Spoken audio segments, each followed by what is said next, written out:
Video ini dipersembahkan oleh Bandung Studi Club, Smart Friend, dan Khan Academy. Berbicara mengenai molekul yang paling penting dalam biologi adalah ATP atau ATP. ATP adalah adenosine trifosfat. Ya, begini. Jika Anda melihat istilah ATP ini atau ATP ini di sekitar reaksi biokimia, di beberapa tipe reaksi biokimia, berarti ATP ini merupakan energi biologi. Atau bisa dianggap juga ATP ini adalah sebuah satuan, atau kita bisa tulis di sini currency dari energi biologi. Currency of biological energy. Bagaimana ini menjadi satuan dari energi? ATP dapat menyimpan energi yang melekat padanya. Maksudnya apa? Saya akan menjelaskannya nanti. Dan sebelum saya menggambarkan tentang adenosin dan trifosfat, Anda dapat membayangkan bahwa ATP tersusun dari adenosin group, kita tulis A di sini, dan ada 3 fosfat yang melekat pada grup atau kelompok adenosin ini. Kita tulis P 3 kali di sini. Inilah yang disebut dengan ATP. Adenosin trifosfat. Tri di sini artinya adalah 3. Oke, sekarang bila kita menambahkan air atau H2O ke dalam ATP ini, maka susunan fosfat ini akan terpecah atau terpisah, dan sebagian dari air ini akan bergabung ke dalam grup fosfat. Dan sekarang saya akan coba tuliskan reaksinya di sebelah kanan. Maka adenosin atau kelompok adenosin ini sekarang memiliki 2 fosfat, disebut dengan adenosine diphosphate atau ADP. Sebelumnya di sebelah sini kita memiliki ATP trifosfat yang berarti 3, dan untuk yang sebelah kanan karena memiliki 2 fosfat maka kita ganti tri ini menjadi D, di mana ATP ini terhidrolisasi yang menyebabkan fosfat yang satunya memisahkan diri atau terpisah, maka kita tulis di sini ditambah dengan fosfat yang telah terpisah dan ditambah dengan energi. Dan sekarang bagaimana ATP ini bisa menjadi satuan dari energi biologi, atau kita bisa sebut alat tukar energi biologi.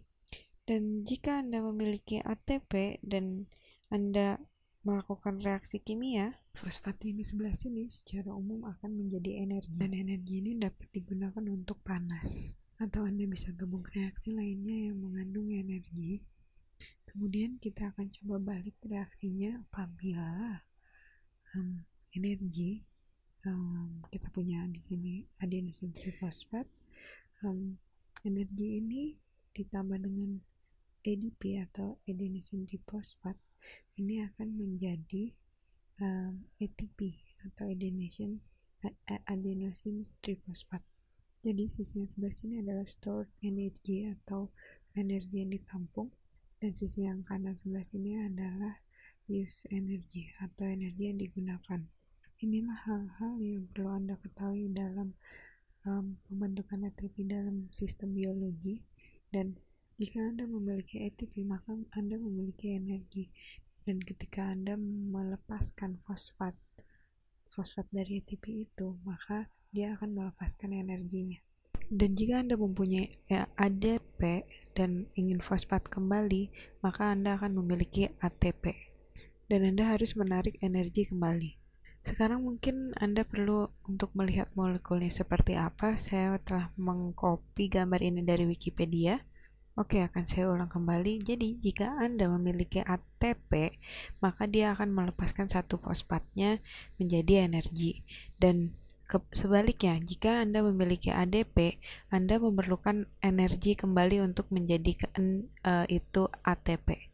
Inilah prinsip dasar dari ATP. Oke, jadi inilah strukturnya dan saya akan coba menjabarkannya kepada Anda. Pertama saya akan coba menggambarkan adenosin atau kelompok adenosinnya. Oke, di sini yang saya lingkari ini merupakan adenosin. Oke, yang bagian paling kanan ini merupakan adenosin. Kemudian dan jika lingkaran yang besar ini adenosin, maka sebagian yang di sini, bagian yang kecil ini merupakan adenin. Saya akan lingkari dengan warna kuning. Ini merupakan adenin yang sama yang dapat menyusun nukleotide sebagai dasar dari DNA. Jadi molekul ini dalam sistem biologi memiliki fungsi lebih dari satu.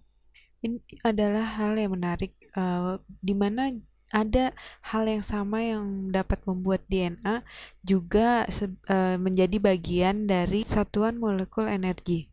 Jadi, adenin merupakan bagian dari adenosin dan adenosin merupakan bagian dari ATP. Dan bagian lainnya di sini ini adalah ribos. Ribos ini juga dapat ditemui dari RNA, yaitu ribonucleic acid. Ribos ini merupakan susunan dari 5 karbon gula. Molekul yang tidak dituliskan di sini itu adalah karbon. Jadi karbon di sebelah sini 1 karbon, di sebelah sini 2, di 3, 4, dan 5. Saya akan gambarkan dengan warna hijau seperti ini, oke. Mungkin Anda sering melihat bentuk-bentuk seperti ini, molekul ini sebagai penyusun DNA atau RNA, tapi ini tidak membantu Anda untuk mengerti ATP itu sebenarnya seperti apa. Di sini saya akan coba menggambarkan 3 kelompok fosfat, dan yang saya akan lingkari warna biru ini adalah struktur molekul yang sebenarnya. Ini adalah struktur Lewis di sebelah sini. Dan di sini kita lihat ada 3 kelompok fosfat. Oke, sekarang bagaimana dia bisa? Oke, di sini Anda mendapati bahwa satu grup fosfat ini bisa dilepas, dan ikatan ini merupakan ikatan hidrolise di mana dapat melepas energi. Tetapi mengapa ini bisa melepaskan energi?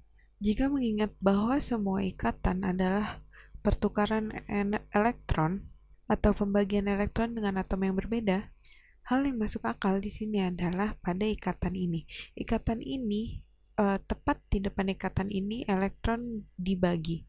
Yang berasal dari fosfat, Anda tahu bahwa fosfat mempunyai 5 elektron untuk dibagi, dan dia lebih sedikit elektron negatif daripada oksigen. Jadi oksigen akan mengambil elektronnya, tetapi elektron ini tidak nyaman karena dia berada di energi yang tinggi. Dan di sini Anda memiliki oksigen negatif yang ingin saling dorong satu sama lain. Jadi elektron yang di sini akan lebih nyaman dan dia akan pergi ke energi yang lebih rendah. Anggap aja ini sebagai sebuah analogi karena elektron merupakan hal yang kompleks, dan di sini kita memiliki oksigen negatif yang saling ingin berjauhan, tetapi kita mempunyai ikatan di sini, dan kita memiliki elektron pada energi yang besar dan jauh dari nukleus. Tetapi jika Anda melepaskan grup fosfat yang di sini, elektron akan pindah ke energi yang lebih rendah.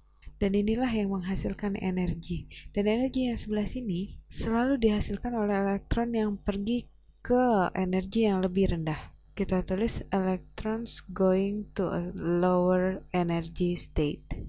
Dan untuk video-video selanjutnya, ketika kita membicarakan mengenai energi, maka energi ini berasal dari elektron yang pergi ke energi yang lebih rendah, karena dia berpindah dari wilayah yang tidak nyaman ke wilayah yang lebih nyaman.